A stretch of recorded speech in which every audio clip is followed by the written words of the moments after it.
O pessoal acha que você vai à missa para comungar. Você não vai para a missa comungar a princípio. Comungar é um efeito remoto. Você vai para assistir à missa, assistir o santo sacrifício da missa. Se você está em estado de graça, você comunga, senão não. É bom que esteja.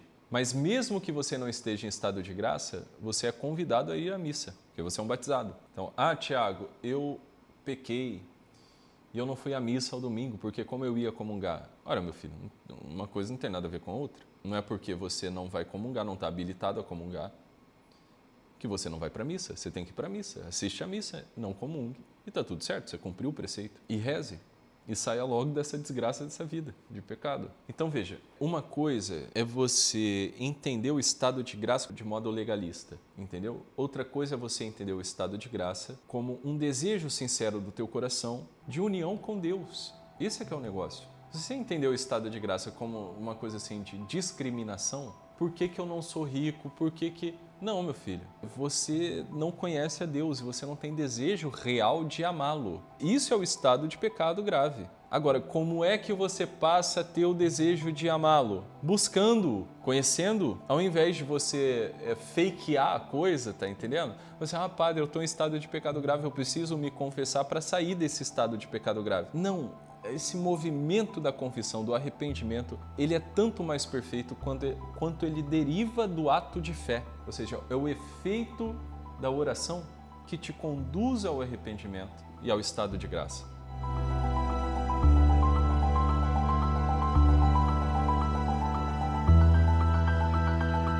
Quando eu digo oração, eu não estou me referindo apenas à oração pessoal que você faz com Deus. Ela é sumamente importante. Mas eu estou falando, sobretudo, a oração engloba os ritos, os sacramentos, a vida sacramental. Uma vida de piedade. Porque os sacramentos são sinais visíveis da graça invisível. Então, quando você participa dos sacramentos, a sua fé é alimentada, a sua esperança é alimentada e o teu amor a Deus corre um grave risco de crescer. Quem não participa dos sacramentos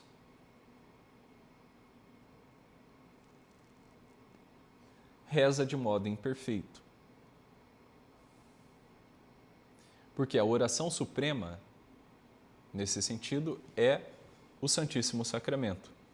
O que é o Santíssimo Sacramento? A celebração do Santo Sacrifício da Missa. É a oração mais perfeita que existe. Então, na missa, é muito interessante isso. Eu espero que dê tempo da gente, assim, trabalhar isso em algum momento. Mas eu queria, em alguma hora, assim, em algum momento,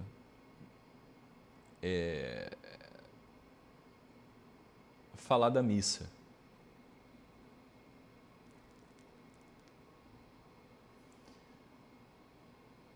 Ou seja, né, dentro daqui das possibilidades racionais da coisa, da pedagogia, explicar a missa. Óbvio, né? Não dá para explicar a missa, que é um mistério. Mas digo, ensiná-los conforme a igreja ensina aquilo que é a missa. Repetir, né? Que a igreja ensina a respeito da missa. A missa é o supremo culto de adoração a Deus, ou seja, a oração mais perfeita que existe. Então, na missa, existe um momento em que a assembleia reza. Isso é muito bonito. Porque a missa, enquanto tal, quem celebra ela é o padre.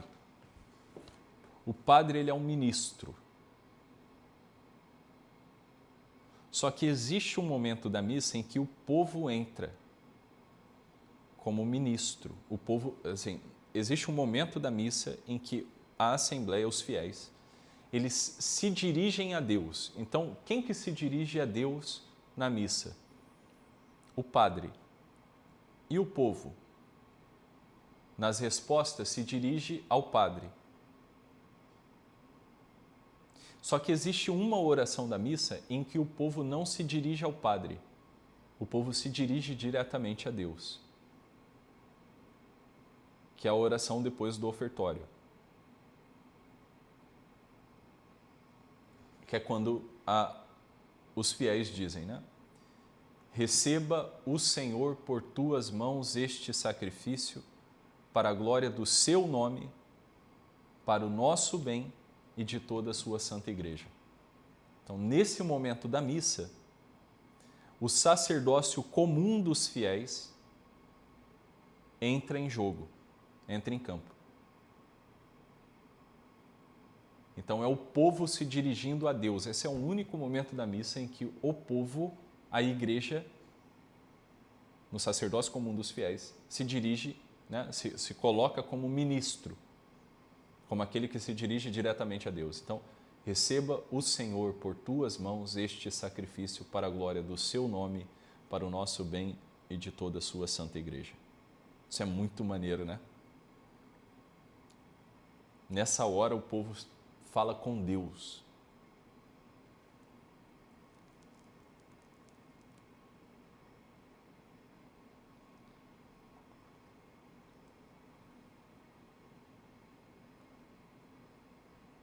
E aí depois segue o cânon,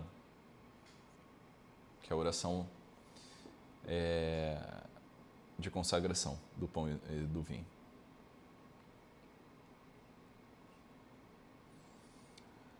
Interessante, né? Que o padre convida, o padre enquanto ministro, ele se dirige ao povo dizendo: orai, irmãos e irmãs, para que o nosso sacrifício seja aceito por Deus Pai Todo-Poderoso. E o povo responde: receba o Senhor por tuas mãos este sacrifício. Porra, me deu maior vontade de fazer. Cara, vamos parar tudo agora, vamos começar a falar só da missa. Isso é muito maneiro, cara. Muito maneiro. Você fica apaixonado por um negócio.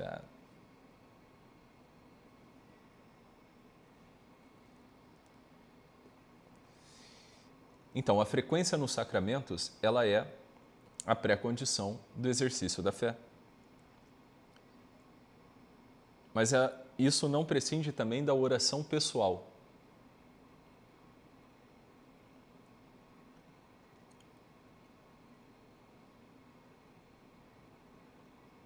Então, toda a oração de um protestante, nesse sentido, ela é uma oração imperfeita. Toda a oração, ela deriva da missa, da Santa Missa. Então, uma pessoa que não frequenta o sacramento... Aí é que está. O protestante, ele deveria ir para a missa. Dá para entender? Ele deveria ir para a missa. Ele deveria assistir à missa.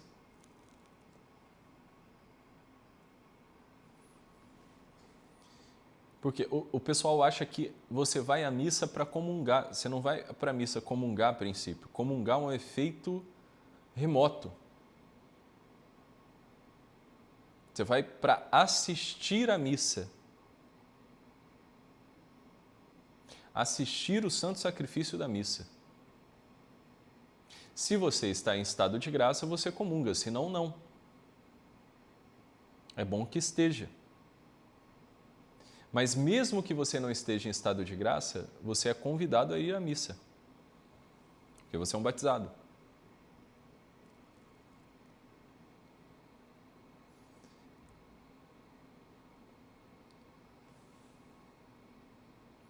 Então, Tiago, eu pequei e eu não fui à missa ao domingo, porque como eu ia comungar? Ora, meu filho, uma coisa não tem nada a ver com a outra.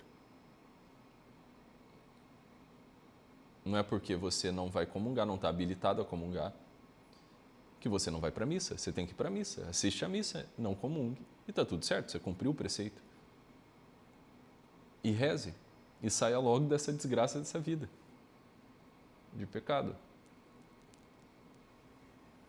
Entendeu? Então, veja, uma coisa é você entender o estado de graça como de modo legalista. Entendeu? Outra coisa é você entender o estado de graça como um desejo sincero do teu coração de união com Deus.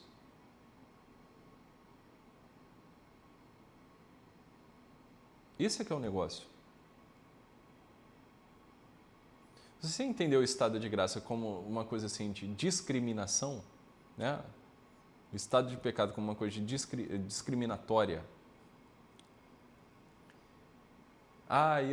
Por que eu não sou rico? Por que que... Não, meu filho. É assim, olha, você não conhece a Deus e você não tem desejo real de amá-lo. Isso é o estado de pecado grave. Agora, como é que você passa a ter o desejo de amá-lo? Buscando-o,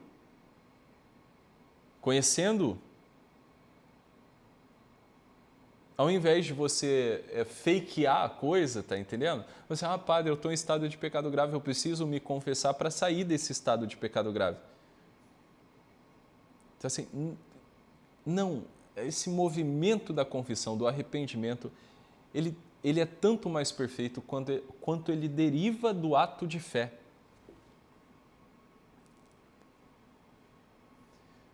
Ou seja, é o efeito da oração que te conduz ao arrependimento e ao estado de graça.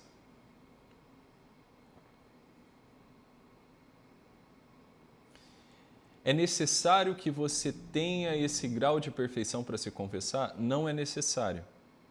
Para se confessar é necessário que você saiba que você está na trilha do inferno. Está entendendo? Você está brincando com fogo. E aí você está cagando de medo, você não quer ir para o inferno. E aí você se arrepende, digamos, racionalmente. Padre, eu pequei, eu não quero morrer nesse estado. Peça a Deus que me perdoe. Eu fiz isso, isso e isso. Isso é necessário para que uma confissão seja válida. Mas não é o necessário para que seja uma confissão frutuosa. Dá para diferenciar a coisa? Então, o fruto da confissão, as graças que você pode recolher na confissão, elas dependem, as graças, tá certo? O fruto depende do grau de arrependimento, e o grau de arrependimento depende do conhecimento e do amor,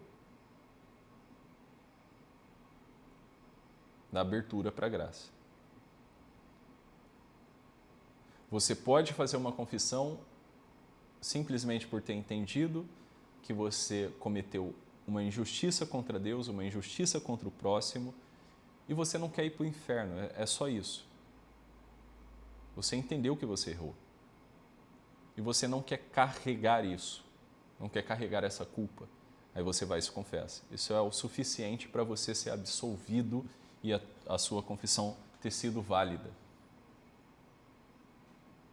Mas o aproveitamento das graças da confissão pode ser maior ou menor, a depender do grau do teu amor.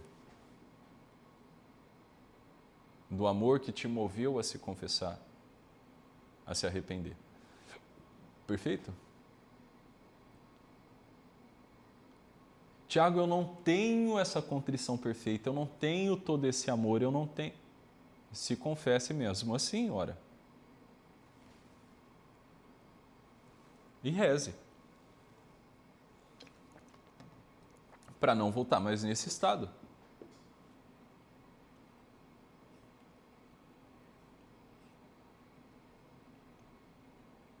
A sua esperança vai ser renovada. Tá claro? Então, o arrependimento e a confissão, elas, assim, a tristeza do pecado, com o arrependimento, ela esconde um fundo de alegria, porra.